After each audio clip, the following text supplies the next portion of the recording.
Welcome into the Shelia Smoot Show. I'm Shelia Smoot. I have here attorney John Robbins, who we normally see on a screenshot, but today he is right here next to me. On a Saturday morning. Yeah. I don't normally dress like this to go to court. Oh, no, you don't. You know, that's a good description, and you are very casual. You look very relaxed, and you have Bamboo, which is a great restaurant in downtown Birmingham. Hello. Just celebrated their 10-year Really? anniversary. In downtown is and it's one of the great things of downtown Birmingham, Yeah, and people shout should out. come down and see how lovely 2nd Avenue North downtown is the best place in Birmingham to live. And he could walk because he is in his office today. He could walk across the street. I'm sure after all the types of cases that Attorney Robbins handles, he would need to go across to see his friends at Bamboo. You got some pretty notorious cases. Do you like it like that before we get started with our topic? Do you like these cases? You've had some pretty, I can't even describe the type of cases you like to take. This is what I do. I mean, I feel like, I guess, God blessed me with the ability to handle these cases, and that's what I always wanted to do. Mm-hmm. This is the kind of law that I like to practice. This is the kind of law that I'm good at. How can you sit through the details? Some of them are pretty bad. The murder cases you've had. They're intense, but again, I mean, you went through law school, Sheila. You understand. Everyone deserves what we refer to as a vigorous defense, not a dishonest defense, not trying to cheat in any way. It is a vigorous defense, and everybody should be able to assert the rights that the Constitution gives them. And I make no apologies for it. I know sometimes it upsets people, but sometimes it upsets people. But generally, the people who get upset about it are those people, then when it happens to them or someone that's close to them, someone that they love, now they want the system to work, and they want to be defended. And I think at that point they understand, hey, everybody deserves to have an effective lawyer. That doesn't mean that everybody just gets away with, quote, murder. It doesn't mean that. It means that, hey, my job is to make sure the system works, okay, that nobody is running over a person in the figurative sense, okay, is that you hold the state to their burden of proof. If they can't prove the case, then the system works. If the state can't prove the case and someone is found not guilty, the system works. And I mean, you've had some, John, even the case in Tuscaloosa where the basketball player and the friend were involved in shooting, and you defended the alleged shooter, because this is, This case is on appeal, yes. And the current one that you did with what they call the Hush shooting. The Hush shooting. Birmingham nightclub shooter. Damien. Sprayed, allegedly. Let's keep saying that, because we do always want to say you're innocent until proven guilty. You defending that case, and that's a hard one too. And then the Jack Daniels bottle over the head in Shelby County case. I mean, I could go through probably 25 years of your case. I mean, we go all the way back to the church bombing case. We go back to the church bombing case, and you defended. That's how we met. That's how we met. We met each other. And I was the reporter of record on that church bombing case in regard to, you defended Bobby Frank Cherry. No, Thomas Blanton. Thomas Blanton. Thomas Blanton, and my photographer of record was in the news, and we all remember that case very well with the 4 little girls, and you defended Thomas Blanton. And I don't think I liked you that day. I tried not to, as a journalist, to invoke my feelings, and we had to have a discussion about that case and the attorneys of record. The only reason that, as the journalist, and many of us were there that you know now have elevated to other things, but at that time, very young, and the only reason we gave you deference, honestly, because you talked to us. I talk to you and other members of the press because the other side was after they were out in front of the cameras all the time. And so I thought we needed to have a little balance here. So I spoke to the press to give balance to that case. But like that case, and now the current one that has the community upset, Damien's case, both of those cases, I was asked by the court, could you please handle it? Okay, Wow. It is not like it is that I sought it out. It's not like I was hired or retained by anyone. You're court appointed. I am court appointed, yes. I was asked by the court to handle Damien's case. The judge called me up and just asked me if I would please handle the case because she wanted it to be done right. Okay, and so I put together a good team. It's a tough case, but we will. There's going to be some interesting things that come out along the way, but we're under a gag order. Yeah, I knew it. I didn't want to ask, so I didn't ask, Judge. I didn't ask. That's the extent that I can speak on Damien's That's case. good, because that's an interesting one, and it went nationwide, viral. You are viral. All of your cases are viral. Apparently. I think there's going to be a story about John Robbins, the life and times of John Robbins and his cases as he gets to that location. And if that ever happens, I'm going to be in the room talking about that, the life and times of John Robbins. If they do, I hope I have some influence on who would play me in the documentary. It kind of depends when they do it. Like right now, hey, Brad Pitt would be good. You think Brad Pitt can play a John Robbins? Yeah, good-looking man. Yeah, good-looking man. Good-looking man. Got the hair, got the whole look, got the Saturday Although vibe. he's blonde. Yeah, he could be changed over. Maybe George Clooney, because he's got gray hair. Yeah.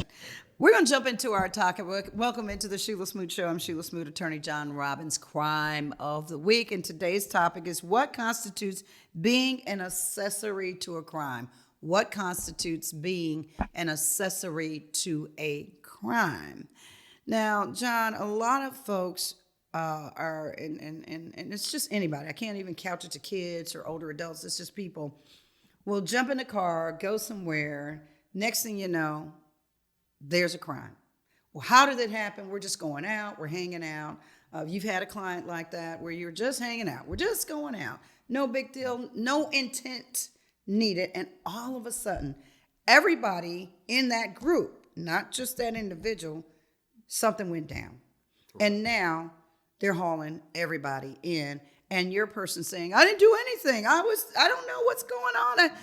So talk to me about that. Unfortunately, I've had many those type of cases. Mm-hmm. Okay, so an accessory to the crime in Alabama comes under our law on complicity. It's called complicity. If you aid and abet another person in the commission of a crime, you can be held just as responsible. Okay.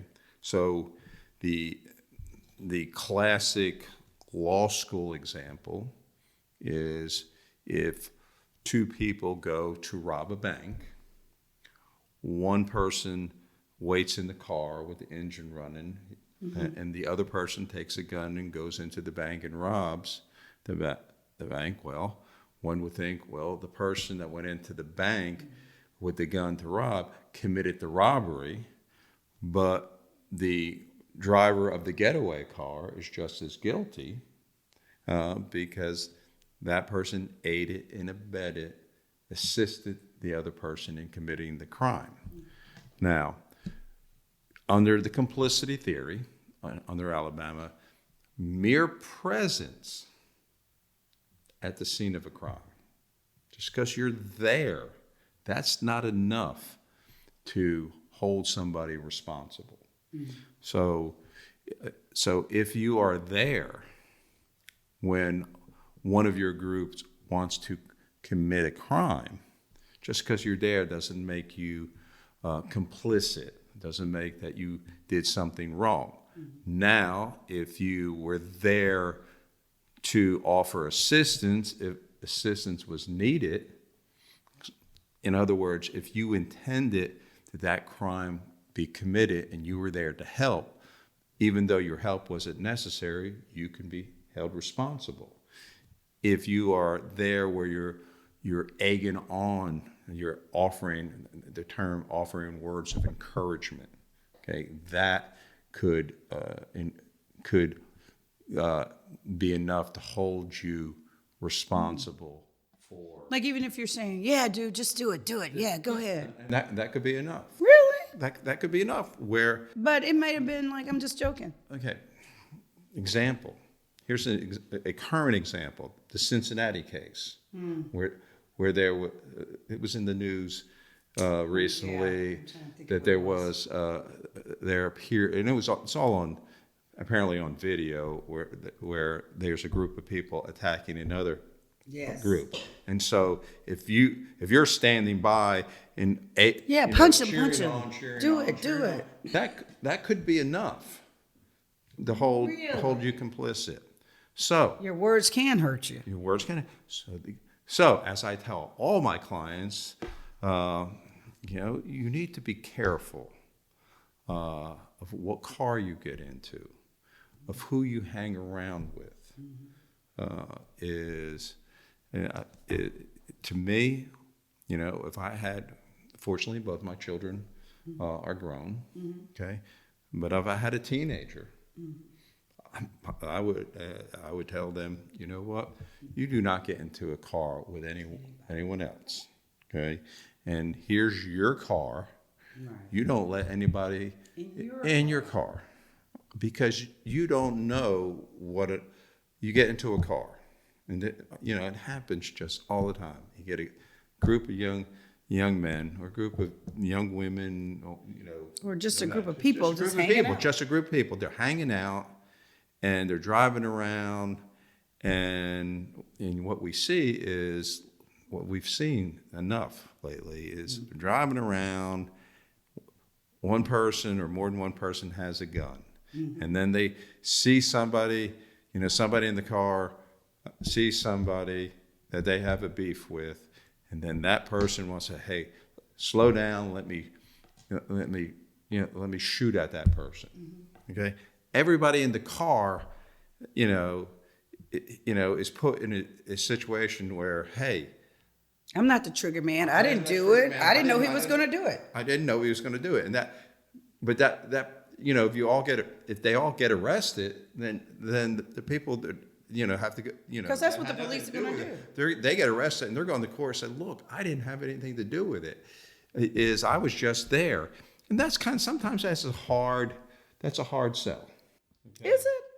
It's a hard sell to. But if you get charged and you're arrested and your case is in court, then the district attorney's office sometimes they take a hard stance, and they, whether it ultimately gets resolved, it may be 8, 9, 10 months, a year and a half later, but that charge is just following that person, and it ultimately gets dismissed because it comes out that they had nothing to do with it.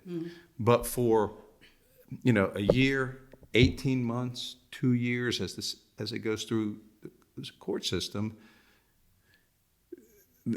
a public record shows they've been arrested for robbery, or they've been arrested for shooting into another vehicle, or attempted murder. And so they go for a job application. They run a background check. They see the charge. They don't. Employers don't look at the facts of the case or whether he's been convicted or not. To see the stuff on the paper.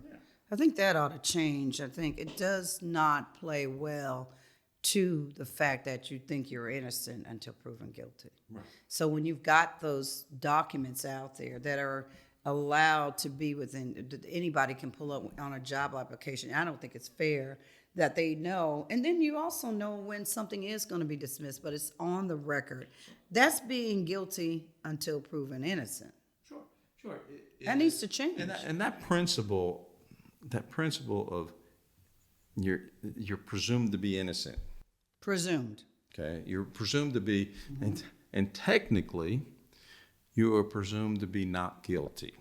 Okay. Technically. Okay, because a not guilty, if the jury returns a verdict of not guilty, that doesn't necessarily mean that you're innocent of the crime. What it says is that the state failed to prove the case beyond a reasonable doubt. Okay, so you are presumed to be not guilty. Okay, but that really is a presumption that applies to the actual trial of the case. Okay, but the general public and employers really don't pay much attention to that.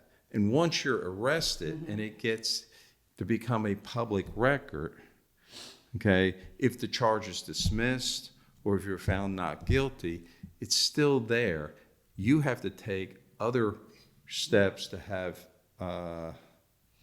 it expunged, and that takes money in the state of Alabama, but not in Michigan. If you are found not guilty, in Michigan, automatically the whole thing is erased. But that's not here in Alabama. Not in Alabama, because everything here is a money grab for whatever reason. Sure. But it's not fair to, especially in situations when somebody accuses you of something you know you didn't do because it's a vendetta, but you still have to go and they file a warrant against you, and then it wasn't even true. And I just have a problem with that, and I think legislatively they ought to fix that. They should. But you have pepper in here. I don't know. Maybe I'm sneezing all of a sudden. I never sneeze on the air. Maybe that's coming because You were at Pepper Place this morning? I went to Pepper Place. There you go. I was just kidding. That's a farmer's market for all of you around the world. You know my Saturday morning routine is I went to the Pepper Place. And I'm I choked up around here. And so I because it's tomato season, so I get my. And you were around tomatoes? I got my tomatoes. That's it. I think I'm allergic to tomatoes. But I had some tomatoes from last week, so I cut them up this morning, threw a bunch of pepper on them, and roasted them. And I am suffering from it. I said, okay, this never happens to me as I'm with the show with John, because John is usually up on our screen, and we're safe from him in his market woes, his tales of the markets. He goes to several. And so, of course, I knew it. Tomatoes, peppers, and I'm sitting next to this garlic. Okay, I don't smell any of it, but my nose is sensitive, and I knew it was something. And I adore you, but it's not, quote, the cologne I was expecting this morning in the look of John Robbins, a very good attorney. Going back to what constitutes being an accessory to a crime, we talked about what if you knew nothing about the other person who committed the crime? How is it that you still get in this trouble? How is it that the police are just going to look at you and say, son, daughter, come on, we're going in? And I just hate that they can't do anything at that moment. Well, unfortunately, is what you see is, hey, we're going to arrest the whole group and let the court system, figure it out. But you got clients that don't even get out on bond while they're figuring it out. Sometimes that's a problem. Is that fair? No. Is that judicial? Is that the justice system at work, John, where you got to sit there knowing you know this? And you've had a couple of clients that couldn't even get bond. Because I guess that's considered violent crimes, right? I have several clients that cannot get bond because of this new wave of looking at charges, and again, there's not a conviction; it's just simply a charge. But this Anaya's law is here's the effect of the Anaya's law that people don't realize is the Jefferson County Jail is like It's overcrowded. it's getting overcrowded. Federal again. government will step in. Overcrowded again because everybody is not obviously not everybody, but a large portion of people that go through the criminal justice system now are being held without bond. They are, and that's overcrowding. It's and certainly the Anaya's law. And we've met her mom, and she's a trooper, and love her dearly. And but I do think at this point they're going to have to do something about space. And if they don't, I know for a fact I've covered these, and I've been in the county as a commissioner, and I covered courts. So, I've been around. And at this point, the federal government steps in. You are going to have to do what? Build a new facility. And that is what the conversation is going to have to be, because, I don't think when we do certain things that we think of the long thing. And I do believe that there's some pretty notorious folks out here. There is. But there are certain situations where they're not. I have a lot of respect for Sheriff Petway. Okay? That's in Jefferson County Sheriff, That's folks, for Jefferson you County, and other County counties. sheriffs. The county Okay. sheriff is Jefferson County Sheriff. But the Jefferson County Jail has serious problems. Okay, in the manner in which they operate it, and it is getting worse by the day. And it's. Do we need to set up a meeting with you and those folks? It is getting more difficult to go see your clients in the Jefferson County jail. That it's understaffed, and I think the morale of that of everybody is just not where it should be. And I think there are some people that work in the jail that are lazy and don't care. Okay, John Robbins is always honest. He even says this about the top of the state, so he is being brutally honest. I didn't know. You're always honest about that. What should be done? I don't have the answer just yet. But I think it is a discussion, and there should be a dialogue, a serious dialogue, open between the sheriff and his people who run the jail, because there are good people there. And there are good there's people, not good people there. and our circuit judges. There needs to be.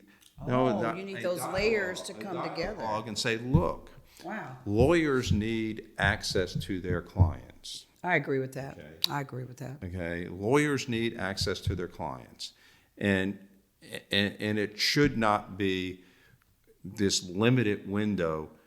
We should have access to our clients, after hours, on weekends, at night. There should not be. I can understand. You have to feed them, so those certain hours, but. Is the limited hours, the number of people that are in jail. No longer is the world a 9 to 5 anymore, folks. We're just not a 9 to 5 society, and you may be right on some changes. Is despite the wave of the new lawyers coming into the system, I'm just telling you, being a criminal defense lawyer has never been a 9 to 5 job. It is a 24/7 job. It is being a criminal defense lawyer. What did I tell my students? Being a lawyer is a noble profession. Being a criminal defense lawyer is a ministry, and it is you have to be available to your clients. Basically 24/7, and it is 7 days a week, and Don't know how you and do it is not a 9 to 5 job. Last but not least, as we wrap this segment up, I did get a call from John one time, a client in Jefferson County where we sit in Alabama, but this client was in Greene County. And he went up on a Sunday. He calls me, Sheila, I can't see my client. Do you know the sheriff down here? And it's so funny. I happen to know that sheriff, and you were being treated bad. I mean, they were turning you away at that jail down there in Greene County. But I called that sheriff, and to his credit, he said, okay, have him call however and you were able to go in because they don't like these big city slicker lawyers coming down into the rural areas, John. And I don't know what you had on that Sunday, but I hope it wasn't a pinstripe suit.